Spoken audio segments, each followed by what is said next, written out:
Hey,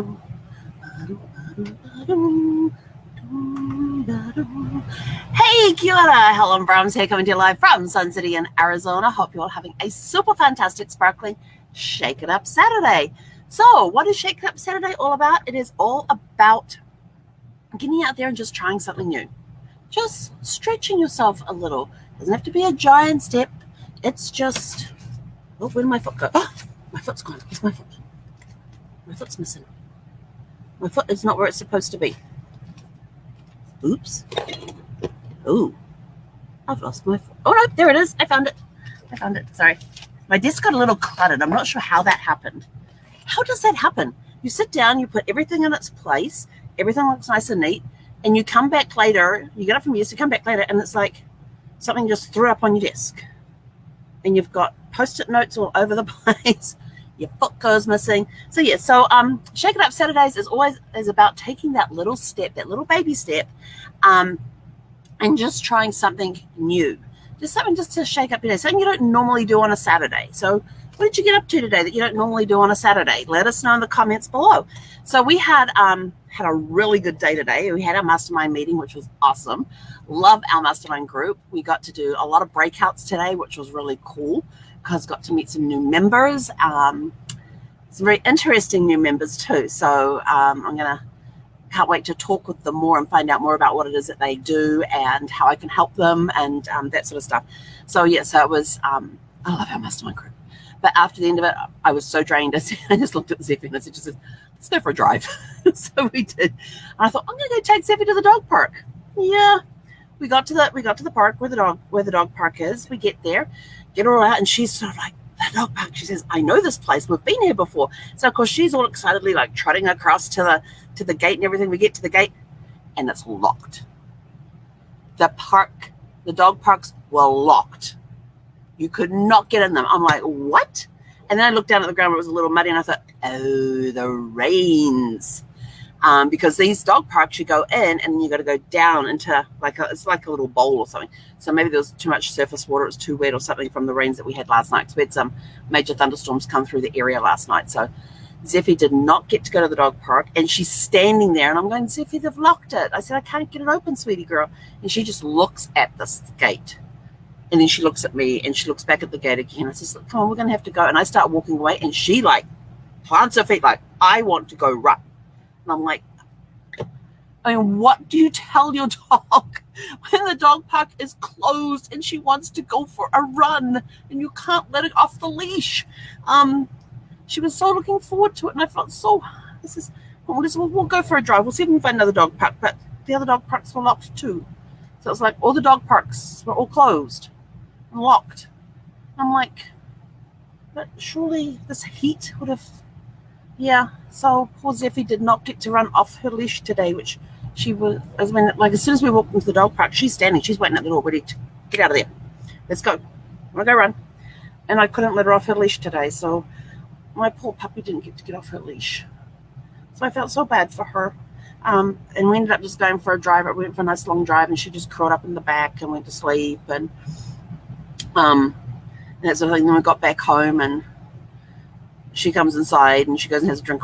She has a bottle of water. She has a bowl of water in the car anyway, so she was drinking. She's surprisingly enough today, she drank a lot of that water that we had in the car. She doesn't usually drink that much water when we're out in the car, but she drank quite a bit of it today.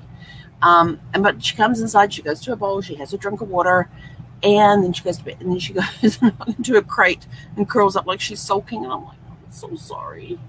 And it was my brain. I wanted to do some genealogy research this afternoon, and my brain was just sort of like mush from today. So I thought, we went for a drive to try and clear that. That didn't work.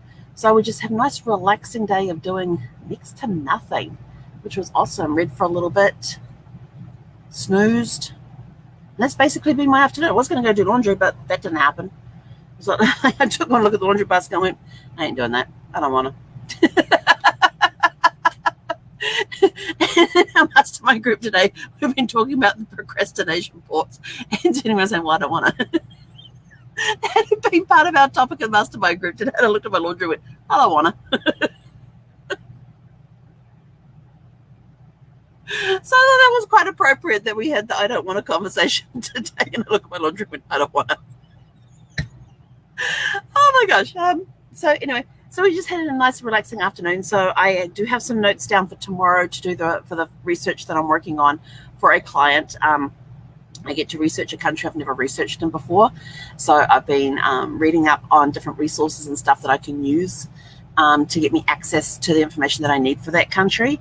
So that's been kind of cool, learning about that. So my notes are ready for tomorrow to just sit down and do some research.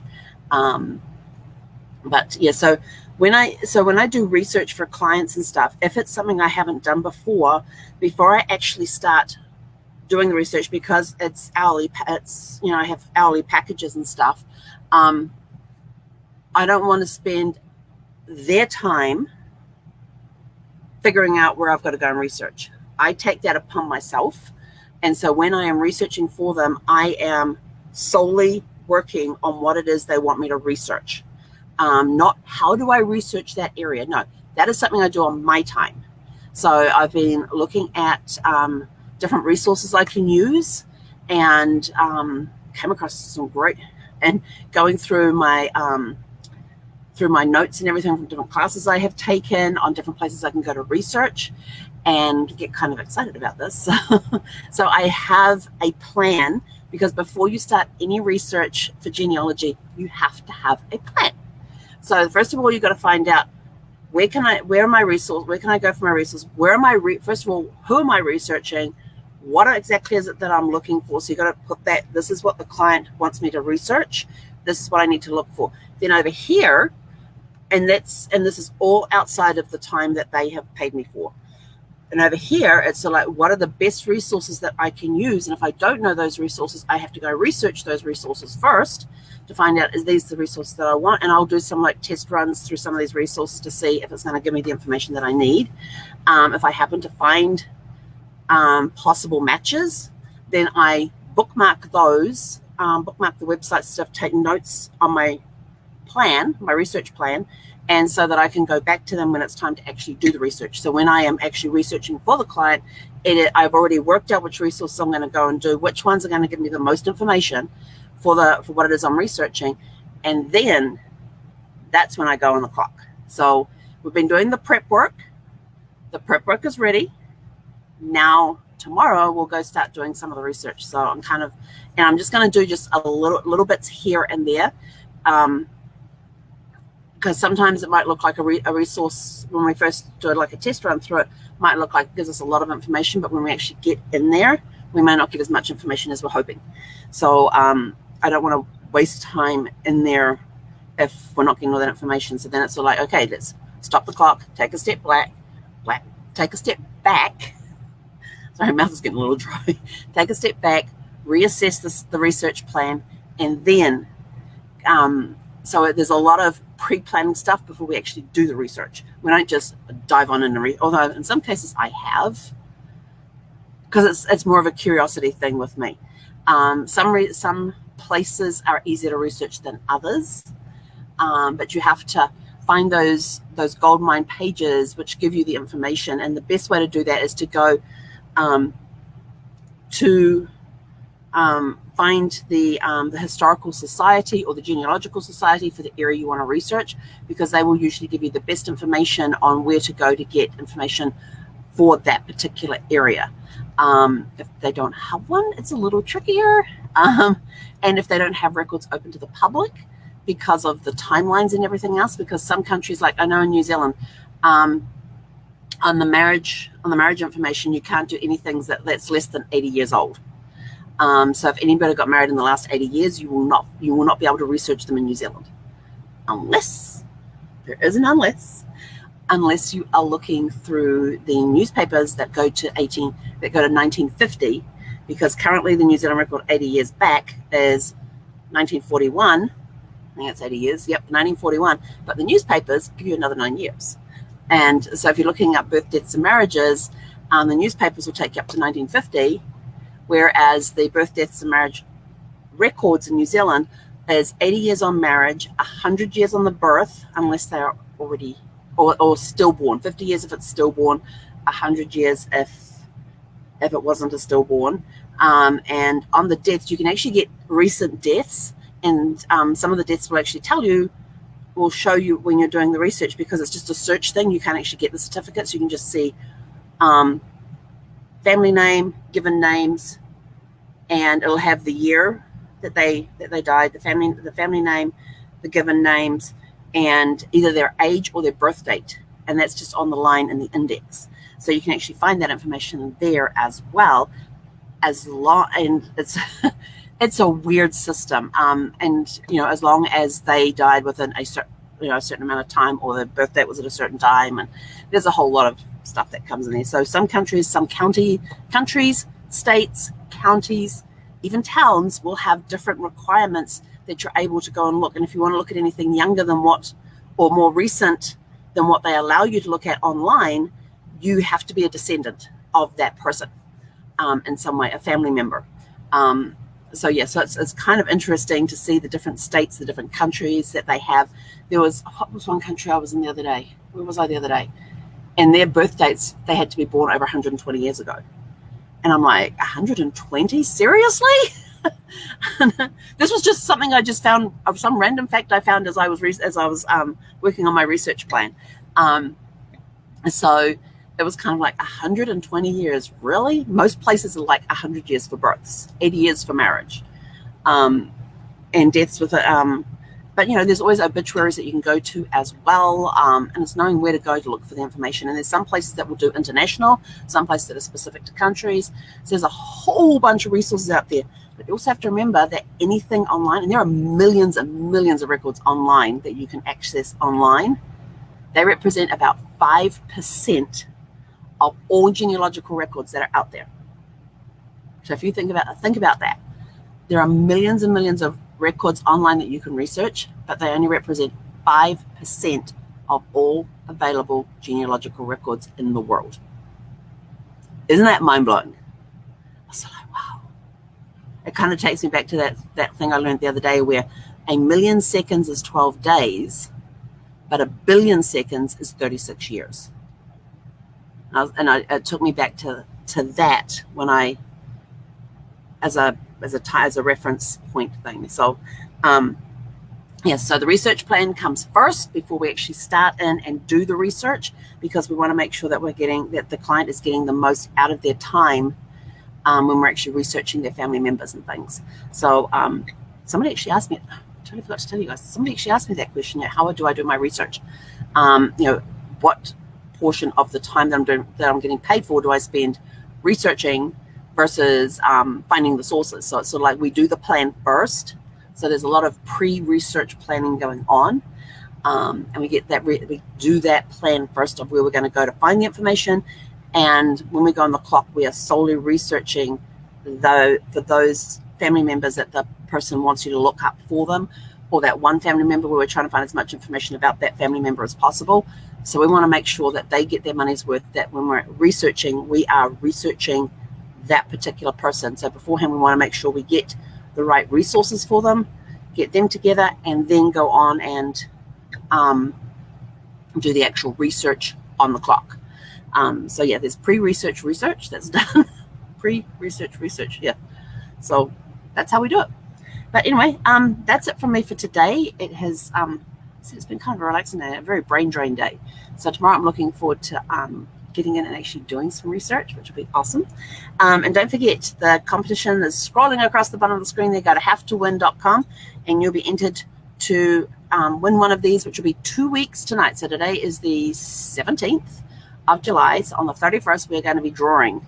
So in 2 weeks, we're going to be drawing for these 2 tumblers. Yes, I decided I'm going to give away 2 tumblers so you can. We're going to have 2 winners. We're going to do 2. We are going to do 2 drawings on the 31st, and both winners will get the choice of either a pink or a black, and they'll be personalized with their names on it. And sorry for those that want the pink one. Yes, the lips do come on it, but this piece up here, we can totally customize that, and we can customize this piece as well. And just go to havetowin.com, and it's a free entry. And as a thank you for entering, you will get a copy of the ebook Family Tree Decoded and a copy of the article What Unicorns Can Teach You About Magic, on the magical mindset or something like that. I can't remember the full title. It's really cool. And if you were watching us on day, days 7, 12, 7, 13, and 7, 14. We covered those points that were in that article, and some people requested if they could get a copy of it, so we made it available as well. And if you were, if you entered into the drawing before that bonus was added, you will still get that article. We're going to go back to those people that entered into the drawing beforehand, and we're going to be sending them a copy of the article as well. So that's it from me for today. Hope you had a super fantastic sparkling day. Let us know in the comments below what you got up to today. What did you do that was different today that you don't normally do on a Saturday? So let us know, did you go for a drive? Did you go visit it? Did you fly somewhere? Did you try a new restaurant? Did you, hey, sweetie girl. She's finally come out of her crate. She's been in there all afternoon since we got back from our drive. She's been in there all afternoon. Now she's up on the dashboard looking out the window to see what she missed out on. And so go out, have a super fantastic sparkling evening. Let us know in the comments below what you did today that was different. And we look forward to seeing you back here tomorrow morning for Serenity Sunday. Yes, that day of the week where we kick back, relax, and do what makes us happy and relaxing. And oh, I've got my spirographs too. Did I tell you? I got my spirographs. Remember on Friday for Fun Friday yesterday, I had the spirograph thing. So I got that. Yesterday was Friday. Yes, I got that. And I got these really cool. I got a set of 30 glitter pens. So they're kind of like this, but they've actually got glitter, sparkly ink inside them. So I'm kind of excited to try them and see if they're gel. So I'm not sure if they'll work with the spirographs or not being gel, but we will see. We're going to give it a go. And then I got another set of gel pens that have metallic, fluorescent, just basics. What else was in there? I can't remember, but I got them as well. So all to try out on my spirographs. So I'm going to do some spirographs tomorrow, so you'll get to see some tomorrow afternoon if they turn out okay. But if not, I have plenty of other colored, just regular ink pens. I got some light blues and orange and yeah, over there. So we'll get to try those as well. But yeah, I got my spirograph thing as the deluxe. I got the deluxe. It was cheaper than going to Michael's, and I actually got it delivered by Amazon on the same day. So I did an order yesterday morning. It was there when I went to pick up my mail last night, along with the pens. They were all same day delivery. I was like, yes. So I'm super excited to get into those. But anyway, I'm out of here. Go have a super fantastic sparkling weekend. We will catch you guys tomorrow for Serenity. Oh, and I get to turn my alarm clock off tonight. Yay. I get to sleep until 6:30. Yay. Have a super fantastic sparkling evening, and we'll catch you guys tomorrow for Serenity Sunday. Hey, konera.